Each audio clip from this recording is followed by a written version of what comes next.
You know you want to get into Etsy, but you just don't know what niche or what types of products that you want to sell. Now let's look at some unique product opportunities that I have just found that you could possibly sell that you probably haven't thought about them before. Maybe you have, I don't really know.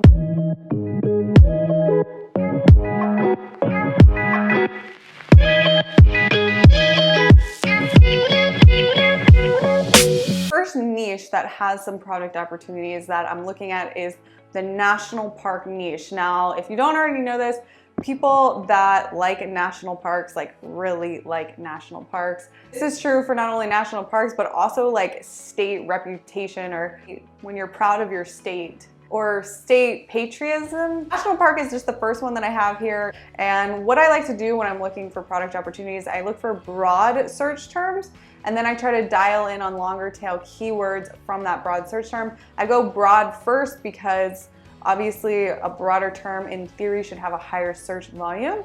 So when I type in national park here, I have my Sales Samurai Chrome extension, which you guys can get that in the link in my description. There's a link in my description with a discount code if you want to check them out. I can click on this 500 more button and it's going to spit back to me a bunch of longer tail keywords with the associated search volume and competition. Just off the top of this search right here, you see something called WPA National Park. We'll double check. I don't know if that WPA is trademark, but I mean, I can see that people are using it in their search terms: vintage, WPA, tourist, and recreational postcards.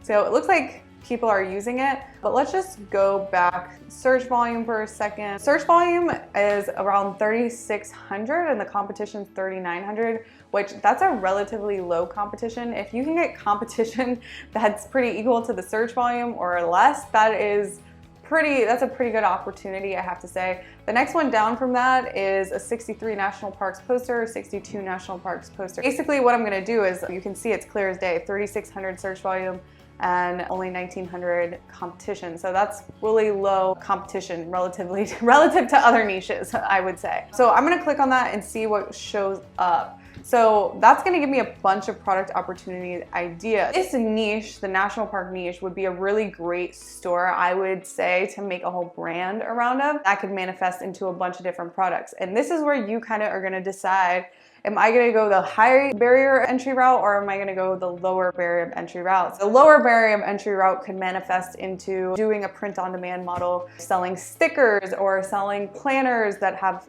the 63 national park poster keyword, and then the product having that design on the t-shirt or the coffee mug. Or you could go maybe like a higher barrier of entry route where you can see the Popular Now badge.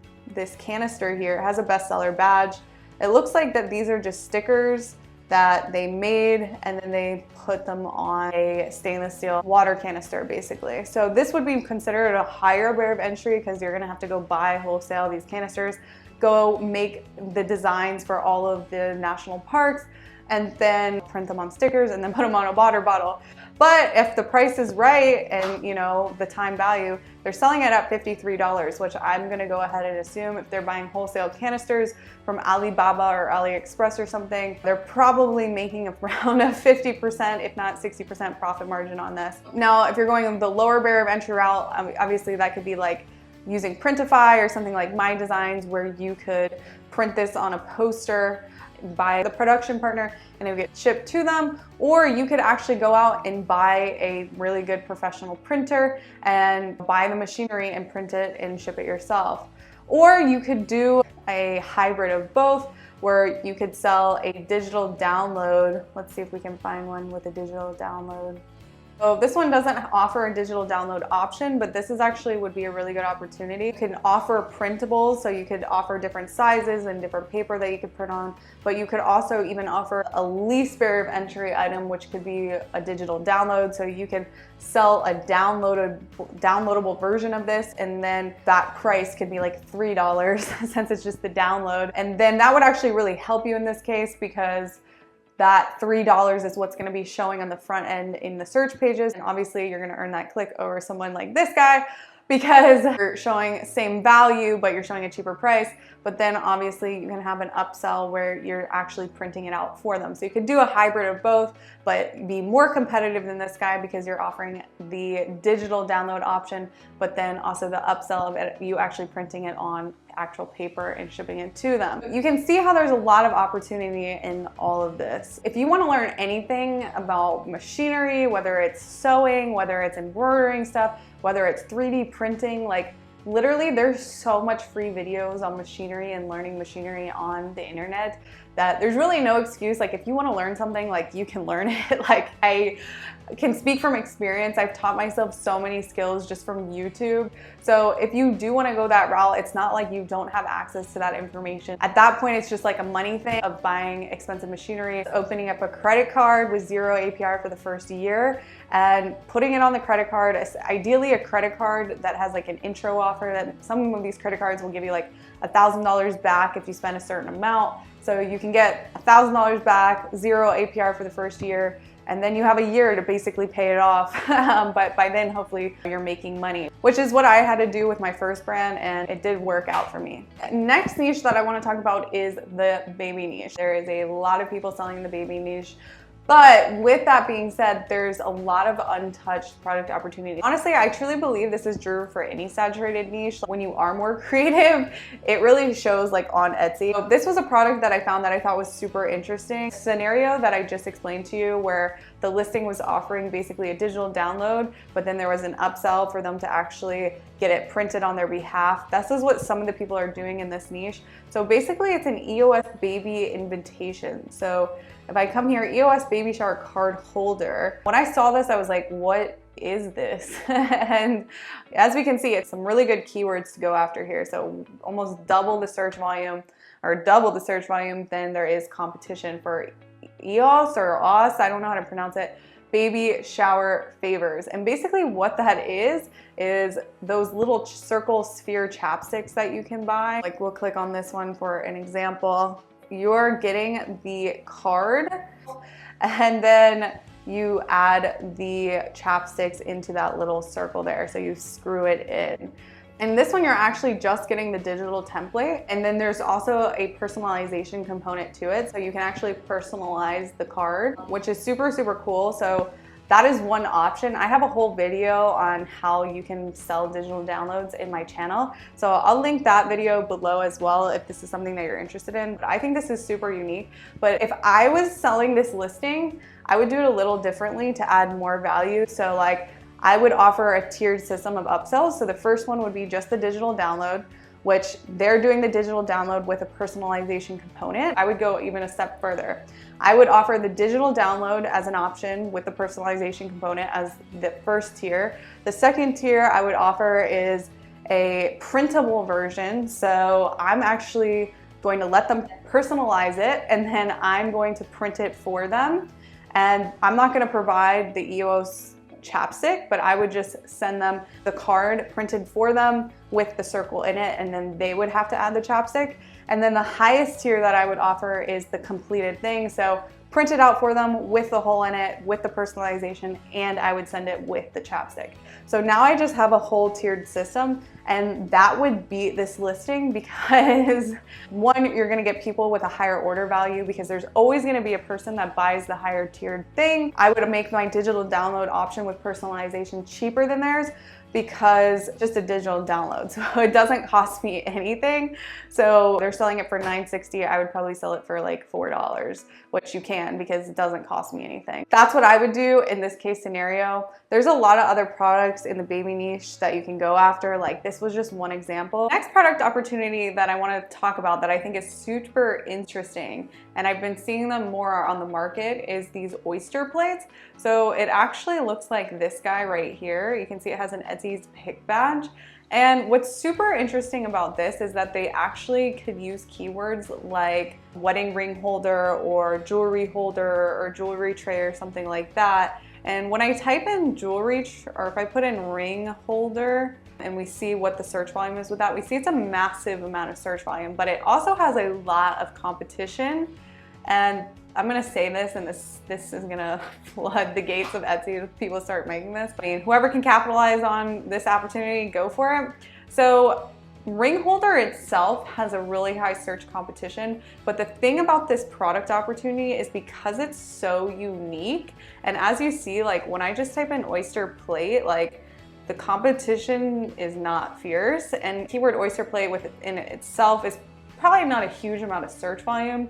But with that being said, because this is just so beautiful and just like stands out and is super, super trendy, that will probably rank really well for different keywords like ring holder, because it technically is a ring holder, and because it's just so unique, I am pretty confident that something like that's a really, really cool product. And even though like I said, like there's no actual search volume for people aren't actually searching oyster plate, there's some major KPIs that this is doing really, really well. And one of them being is like when I look at this actual listing here and I go and I check out their shop, you see that they have 2,100 sales, and they literally only have 3 listings. So along with looking at keywords with high search volume and lower competition, I'm also looking at, is there opportunity just with the competitions that are there? Meaning, is their listings unoptimized? Is there photography? Is there room for improvement for the photography? Like this guy literally has 3 listings and has had 2,000 sales. Like, that's absolutely insane. So those are indicators that this is a good opportunity. And it's also a good opportunity because if this guy has gotten 2,000 sales with only 3 listings, like that's pretty insane. I've seen videos on YouTube of how people make these. So you literally can, just like I mentioned before, you can go onto YouTube and probably find a YouTube video out there, someone showing you how to make these exactly. One of my first products that I tried to sell was bathing suits, and I literally learned how to sew bathing suits on YouTube. So I'm telling you, if there's a will, there's a way. You can figure out how to make these things. A lot of opportunity with, if I was gonna go sell these to beat this guy, I'm gonna probably guess that they aren't even running ads. So they made those 2,000 sales with virtually running no money on paid ads. So that's a huge opportunity, as well as they're not running any sales, they're not doing any type of sale trick, and they're also not testing out product photography. So if this was me, I would take that one that has 20 added carts in it, and I would test it out 4 or 5 times with different product photography images, maybe showing 2, maybe showing a different backdrop. You know, another thing with these oyster shells that people are doing, they're taking napkins, they're placing the napkin inside the oyster shell, and then the design from the napkin is what is getting imprinted on the shell. So, I mean, you can see this is super creative. Like, I mean, these ones are all pretty, like the photography is pretty good, but I mean, you get down the page here, I mean, that's not even the keyword that I search for. So, I mean, that's just telling you that there's not a lot of competition. But this is also something that you can make the proof of concept for yourself and then hire somebody to teach, maybe some high school girl or guy that needs some extra side money. You know, you can pay them to make these for you after you do the initial designs or whatever. I love this product opportunity. Another really big product opportunity that I like is anything in this zodiac space. So right off the bat here, we have Zodiac C, which I didn't even know what that means. I think it means Zodiac Cancer. That's what it said when I looked it up, but huge product opportunity. 26,000 search volume, and the competition's less than 3,000. So I don't know if that's legit. You need to start selling Zodiac C stuff like yesterday. If you can come up with something that's like super unique with that keyword, I think that you would actually crush it, especially if you did some type of Zodiac like gift box or something. Zodiac signs are really, really good gift products. So if you made some type of bundle in the Zodiac space for the Zodiac C, whether that's Cancer or Capricorn, whatever that is, huge opportunity with the 26K search volume and less than 3K competition search term. And when you're differentiating yourself and you're trying to build that moat around your product so you just are untouched by your competition, or try to be untouched by your competition because your business model is just so competitive, that does come with it being more expensive and having to spend more time and more energy trying to think of unique things. But Etsy is going to reward you for that. They want to show in their search pages the most unique things and the most creative things. At first glance of this search term, I'm not super impressed by the options that come up, but also anything that has to do with zodiac, anything that's religious, and then you compound that with a personalization option tends to do obscenely well. I think one of the best jewelry companies out here, let's see if we can see if they're on this page actually.